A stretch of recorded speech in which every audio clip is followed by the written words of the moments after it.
नमस्कार, आप देख रहे हैं वीके न्यूज। मैं हूं सुनील राउत। महाराष्ट्र में क्या होगा यह साफ हो गया है और उद्धव ठाकरे के सीएम बनने के साथ ही बीजेपी के हाथ से एक और बड़ा राज्य छिन गया है। लेकिन इसके बीच बीजेपी को एक और झटका लगा है और यह झटका उसे उस बंगाल में लगा है जहां उसने ममता बनर्जी को मात देने के लिए तमाम तरह के हथकंडे अपनाए। कई टीएमसी नेताओं को बीजेपी में शामिल कराया, दूसरे दलों के नेताओं को भी बीजेपी से जोड़ा, लेकिन इसका फायदा बीजेपी को होता नहीं दिख रहा है। राज्य में अभी भी ममता का वही जलवा कायम है, ये लग रहा है। दरअसल पश्चिम बंगाल और उत्तराखंड में हुए उपचुनाव के नतीजे आ गए हैं। बंगाल की 3 और उत्तराखंड की 1 विधानसभा सीट पर उपचुनाव हुए थे, जिनमें से बंगाल की तीनों सीटें बीजेपी जीतने में नाकाम रही। हालांकि उत्तराखंड की 1 सीट पर उसे जीत मिली है। दरअसल पश्चिम बंगाल की कलियागंज, खड़गपुर और करीमनगर सीट पर उपचुनाव हुए थे। इन तीनों सीटों को टीएमसी ने जीत लिया है, जबकि उत्तराखंड की पिथौरागढ़ सीट से बीजेपी उम्मीदवार चंद्रा पंत जीत दर्ज करने में कामयाब रही। पश्चिम बंगाल की कलियागंज सीट से टीएमसी प्रत्याशी तपन देव सिन्हा ने 2304 वोटों से जीत दर्ज की। खड़गपुर सदर सीट से टीएमसी के उम्मीदवार प्रदीप सरकार 20,811 वोटों से जीते हैं। वहीं करीमपुर से बिमलेंदु सिन्हा रॉय ने जीत दर्ज की है, जबकि पिथौरागढ़ से बीजेपी उम्मीदवार चंद्रा पंत ने 3,267 वोटों से जीत दर्ज की है। खड़गपुर सदर सीट के नतीजे बीजेपी के लिए बड़ा झटका है, क्योंकि ये सीट बंगाल बीजेपी के अध्यक्ष दिलीप घोष के सांसद बनने के बाद खाली हुई थी, यानी कि ये सीट पहले बीजेपी के पास थी।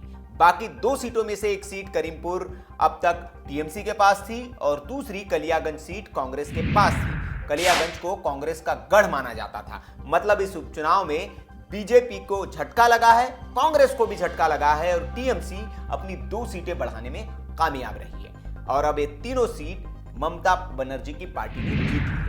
उपचुनाव में टीएमसी की शानदार जीत पर मुख्यमंत्री ममता बनर्जी का बयान भी आ गया है। इस जीत के बाद ममता ने बीजेपी पर जमकर निशाना साधा और कहा कि बीजेपी अपने अहंकार और राज्य के लोगों को अपमानित करने का परिणाम भुगत रही है। हम इस जीत का श्रेय बंगाल की जनता को देते हैं। ममता ने सीपीआईएम और कांग्रेस को भी आड़े हाथों लिया। तीखी आलोचना करते हुए ममता ने कहा कि दोनों पार्टियां खुद को मजबूत करने के बजाय पश्चिम बंगाल में बीजेपी की मदद कर रही हैं। आपको बता दें कि पश्चिम बंगाल में सोमवार को हुए मतदान के दौरान करीमपुर में हिंसा की खबरें भी आई थी। यहां से बीजेपी उम्मीदवार जयप्रकाश मजूमदार के पोलिंग बूथ में दाखिल होते ही टीएमसी कार्यकर्ताओं ने कथित रूप से उनके साथ मारपीट की थी। इसका वीडियो भी सोशल मीडिया पर वायरल हुआ था। इसलिए बीजेपी अब यह आरोप लगा रही है कि ममता ने यह चुनाव गुंडागर्दी के दम पर जीता है। पश्चिम बंगाल में बीजेपी पांव पसारने की पुरजोर कोशिशों में लगी है। लोकसभा चुनाव में बीजेपी की यह मेहनत रंग भी लाई थी। बंगाल की कुल 42 लोकसभा सीटों में से टीएमसी ने 22, जबकि बीजेपी ने 18 सीटों पर जीत दर्ज की थी। अगर वोट शेयर पर नजर डालें तो बीजेपी को लोकसभा चुनाव में 40.3% वोट मिले थे, जो पिछले चुनाव के मुकाबले 23% ज्यादा थे। 2014 के लोकसभा चुनाव में बीजेपी को सिर्फ 17% वोट मिले थे और 2 सीटें लोकसभा की वो जीतने में कामयाब हुई। अब लगभग 16 महीने बाद 2021 में पश्चिम बंगाल में फिर से विधानसभा चुनाव होने हैं। देखना होगा क्या इन चुनाव में बीजेपी ममता को मात दे पाती है।